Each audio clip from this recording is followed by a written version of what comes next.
Assalamualaikum warahmatullahi wabarakatuh.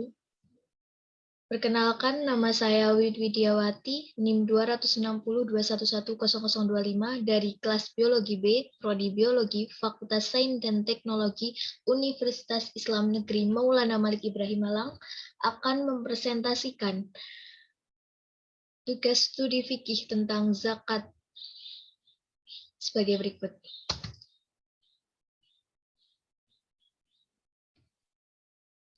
Pengertian zakat. Zakat menurut etimologi atau bahasa adalah suci, tumbuh, berkembang, dan berkah. Sedangkan menurut terminologi, istilah zakat adalah kadar harta tertentu yang diberikan kepada orang-orang yang berhak menerimanya dengan syarat-syarat tertentu. Zakat menurut bahasa artinya bersih, tambah, dan terpuji. Sedangkan menurut istilah, zakat merupakan kadar harta tertentu yang diberikan kepada para mustahik yang berhak menerimanya dengan beberapa syarat-syarat tertentu. Dalam bahasa Arab, zakat berasal dari kata zakah. Secara harfiah berarti berkembang atau tumbuh. Kadang diartikan bersih atau suci. Adapun dalam pembahasan fikih, istilah zakat diartikan sebagai sejumlah harta tertentu yang wajib dikeluarkan dan diserahkan kepada orang-orang yang berhak menerimanya.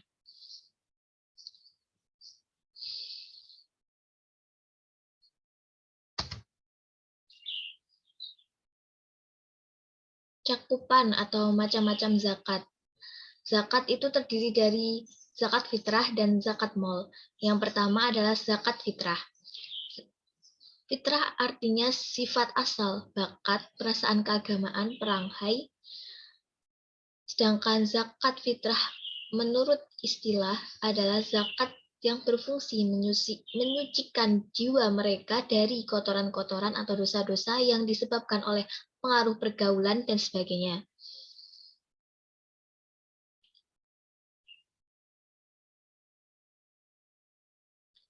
Zakat fitrah merupakan sejumlah harta yang wajib ditunaikan oleh setiap mukallaf dan setiap orang yang nafkahnya ditanggung olehnya dengan syarat-syarat tertentu. Hukum zakat fitrah wajib bagi umat Islam baik laki-laki maupun perempuan yang mampu atau memiliki makanan untuk hari esok. Yang dikeluarkan dalam zakat fitrah adalah makanan pokok yang mengenyangkan menurut tiap-tiap tempat atau negeri.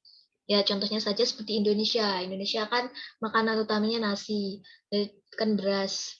Ya, jadi zakat fitrahnya bisa berupa beras atau bisa digantikan dengan uang sejumlah harga 2,5 kilogram beras.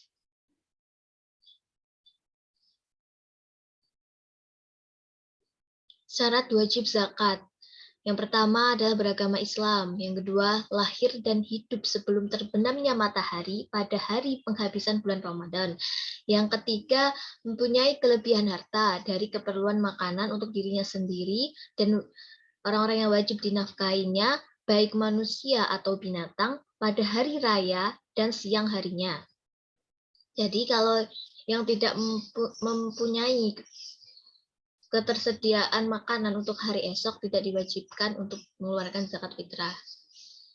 Yang keempat adalah waktu zakat fitrah. Waktu wajib membayar zakat fitrah adalah ketika terbenamnya matahari pada waktu malam Idul Fitri. Adapun beberapa waktu yang hukum membayar zakat fitrah. Yang pertama, waktu mubah yaitu awal bulan Ramadan sampai hari penghabisan Ramadan. Yang kedua, waktu wajib yaitu mulai terbenamnya matahari di akhir bulan Ramadan. Yang ketiga, waktu sunnah sesudah sholat subuh sebelum sholat Idul Fitri. Yang keempat, waktu makruh yaitu sesudah sholat Idul Fitri tapi sebelum terbenam matahari pada hari raya Idul Fitri. Yang kelima, waktu haram yaitu sesudah terbenam matahari pada hari raya Idul Fitri.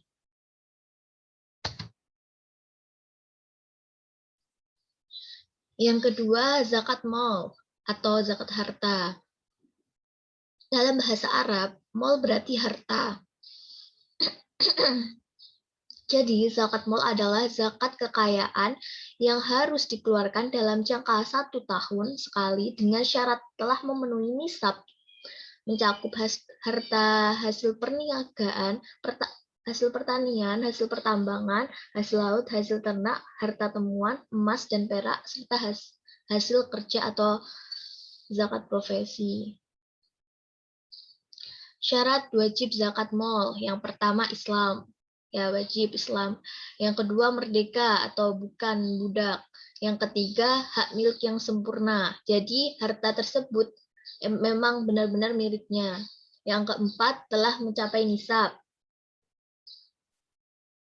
Yang kelima, masa memilikinya sudah sampai 1 tahun atau haul, atau telah mencapai haul, selain tanaman dan buah-buahan. Yang keenam, lebih dari kebutuhan pokok. Jadi, orang yang berzakat hendaknya orang yang kebutuhan minimal atau pokoknya untuk hidupnya telah terpenuhi terlebih dahulu. Yang ketujuh, bebas dari hutang. Jadi, bila individu memiliki hutang yang bisa dikonversikan ke harta yang dizakatkan, mengakibat tidak terpenuhnya nisab dan akan dibayar pada waktu yang sama, maka harta tersebut bebas dari kewajiban zakat. Ya.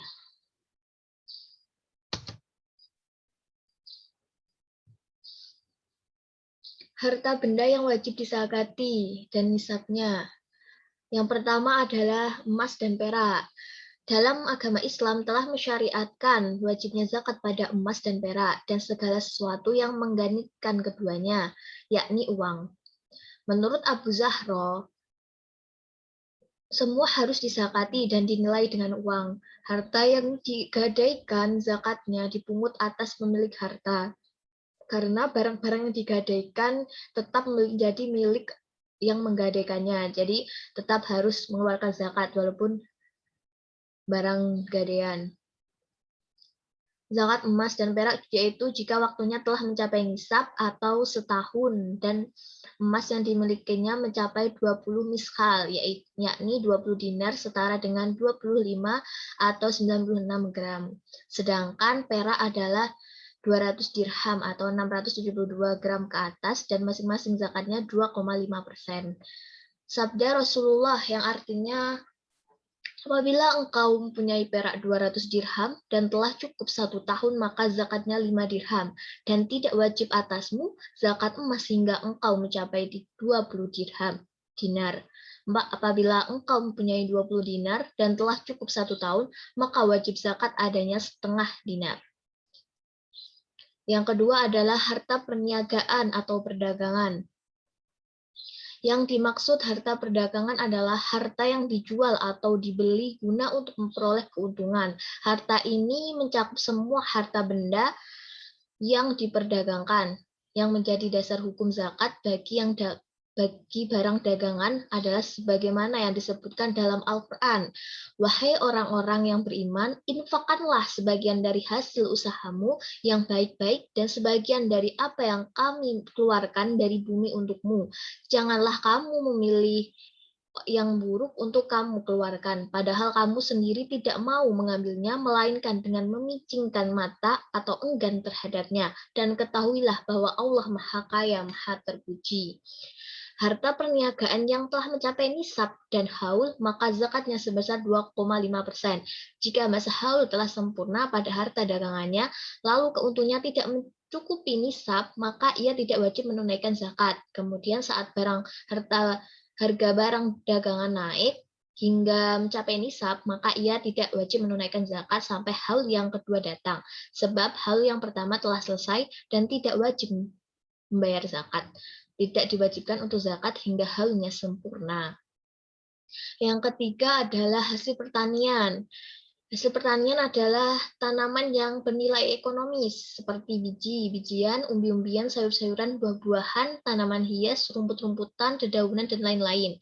Nisab hasil pertanian adalah 5 wasok atau setara dengan 750 kg. Apabila hasil pertanian tersebut termasuk makanan pokok seperti beras, jagung, gandum, kurma, dan lain-lain, maka nisabnya adalah 750 kg dari hasil pertanian tersebut. Tetapi, jika hasil pertanian itu selain makanan pokok, seperti buah-buahan, sayur-sayuran, daun, dan lain-lain, maka nisabnya disetarakan dengan harga nisab dari makanan pokok yang paling umum di daerah tersebut. Contohnya kalau di Indonesia ya, nasi, itu kan beras. Sesuai dengan harga beras. Kadar zakat untuk hasil pertanian apabila dialiri dengan air hujan atau sungai atau mata air sebesar 10% zakatnya.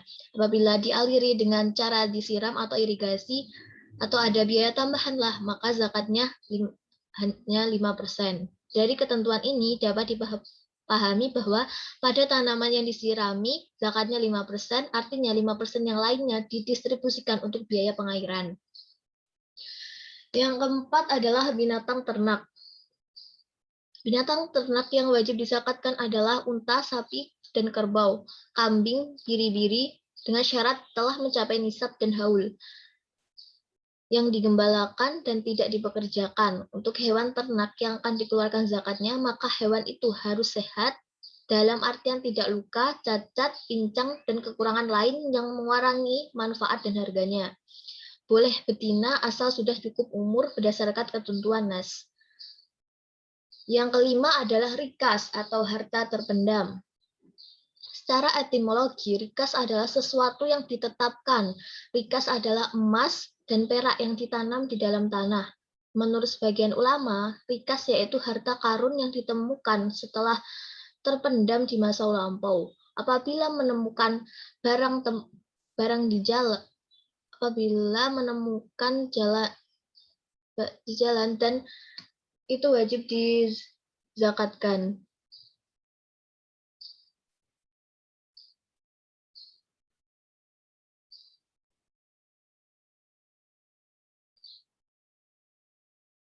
Tetapi apabila menemukan barang di jalan atau masjid, maka hal itu tidak bisa dikatakan rikas, melainkan lukhotah. Kewajiban menunaikan zakat yang barang temuan adalah setiap orang yang menemukan barang tersebut wajib mengeluarkan zakat sebesar 20% dari rikas yang ia temukan. Ketentuan ini sesuai dengan hadis Rasulullah SAW. Zakat rikas atau harta terpendam adalah sebanyak 1/5 atau 20%. Yang keenam adalah hasil tambang. Menurut pendapat Ahmad, barang tambang yang wajib dizakatkan adalah segala hasil bumi yang berharga seperti emas, perak, permata, besi, tembaga, timah, intan, berlian, batu bara, belerang, minyak bumi, dan lain sebagainya. Nisab barang tambang ini bisa diukur dari jumlah barang atau dari harganya. Menurut Abu Hanifah, zakat barang tambang ini bisa diukur dari jumlah barang atau dari harganya. Menurut Abu Hanifah, zakat barang tambang yang wajib dizakatkan adalah semua barang yang dapat dilebur dan dicetak dengan api seperti emas, perak, besi, dan tembaga. Pendapat ini tidak mensyaratkan adanya nisab dan haul. Kadar zakat yang dikeluarkan sebesar 1/5 bagian atau 20% dari jumlah barang tambang yang ditemukan. Yang ketujuh dan yang terakhir adalah zakat profesi, yakni zakat yang dikeluarkan dari penghasilan profesi atau hasil profesi bila telah mencapai nisab. Profesi yang dimaksud mencakup profesi pegawai negeri atau swasta, konsultan, dokter, akuntan, notaris, wira swasta, artis, dan lain sebagainya. Jika penghasilannya selama setahun lebih dari senilai 85 gram emas dan zakatnya dikeluarkan setahun sekali sebesar 2,5% setelah dikurangi kebutuhan pokok. Orang-orang yang berhak menerima zakat atau mustahih. Yang pertama, fakir. Fakir ialah orang yang tidak mempunyai harta atau usaha yang dapat menjamin 50% kebutuhan hidupnya untuk sehari-hari. Yang kedua, miskin. Orang miskin yaitu orang yang mempunyai harta dan usaha yang dapat menghasilkan lebih dari 50% untuk kebutuhan hidupnya, tetapi tidak mencukupi. Yang ketiga adalah amil, yaitu panitia zakat yang dapat dipercayakan untuk mengumpulkan dan membagi-bagikan kepada yang berhak menerima sesuai dengan hukum Islam. Yang keempat adalah mu'alaf, yaitu orang yang baru masuk Islam dan belum kuat imannya. Yang kelima adalah hamba sahaya, yaitu orang yang dijanjikan akan dimerdekakan oleh tuannya asalkan ada yang menebus dirinya. Yang keenam, gorimin, yaitu orang yang berhutang untuk sesuatu kepentingan yang bukan maksiat dan ia tidak sanggup untuk melunasinya. Yang ketujuh adalah sabilillah, yaitu orang yang berjuang di jalan Allah dengan sukarela untuk menegakkan agama Allah. Yang kedelapan adalah ibnu sabil atau musafir, yaitu orang yang kekurangan perbekalan dalam perjalanan dengan maksud baik seperti menuntut ilmu, menyiarkan agama, dan sebagainya. Cara menghitung zakat. Zakat fitrah berupa makanan pokok tiap-tiap negeri sebanyak 3,1 liter atau 2,5 kilogram atau bisa digantikan dengan uang senilai harga makanan pokok tersebut. Yang kedua, zakat emas dan perak. Nisab emas 20 dinar. 1 dinar sama dengan 4,25 gram, maka nisab emas adalah 20 kali 4,25 gram sama dengan 25 gram. Nisab perak adalah 200 dirham. 1 dirhamnya 2,975 gram, maka nisab perak adalah 200 kali 2,975 gram sama dengan 595 gram.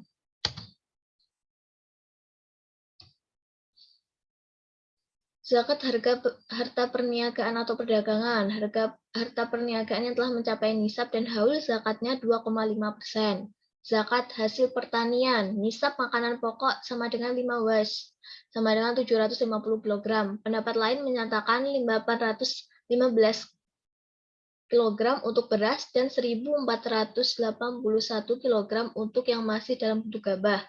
Jika hasil pertanian dialiri dengan air hujan atau sungai, zakatnya 10%. Jika hasil pertanian dialiri dengan irigasi, zakatnya 5%.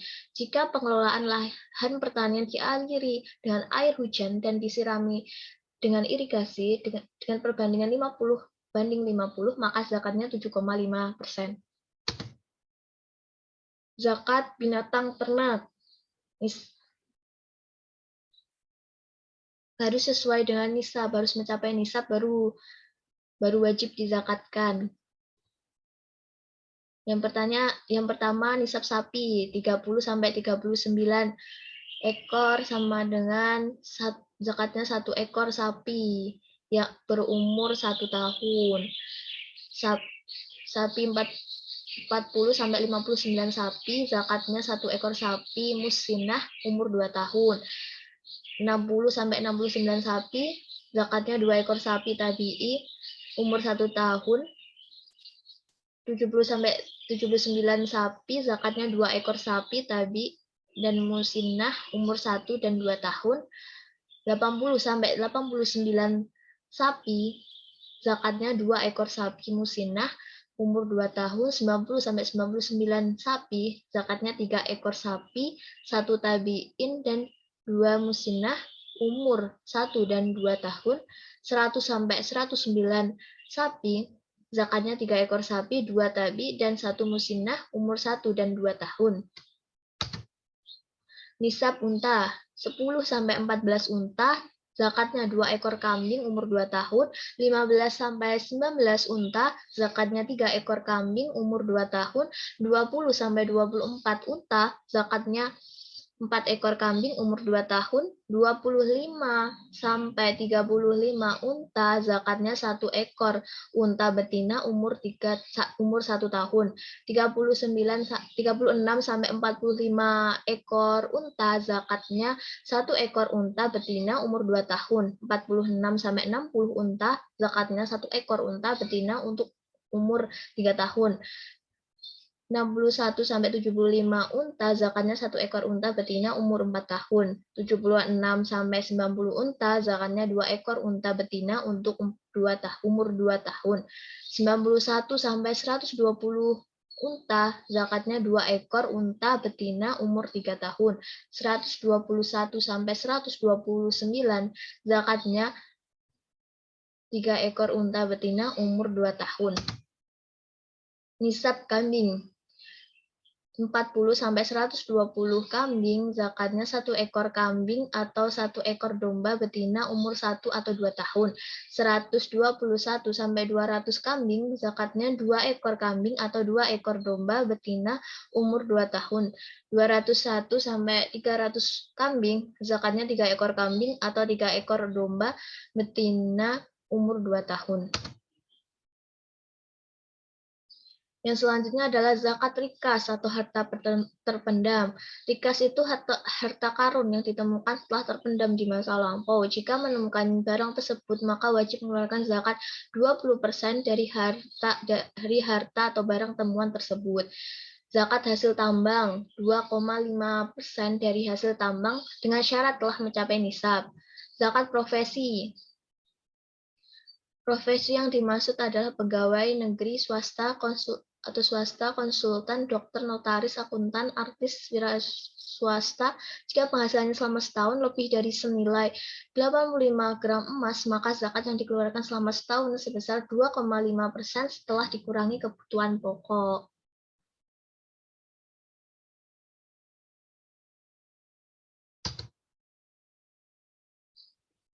Terima kasih. Sekian presentasi dari saya. Jika terdapat banyak kesalahan, saya mohon maaf yang setulus-tulusnya. Bila taufik walhidayah, waridho wa inayah, wassalamualaikum warahmatullahi wabarakatuh.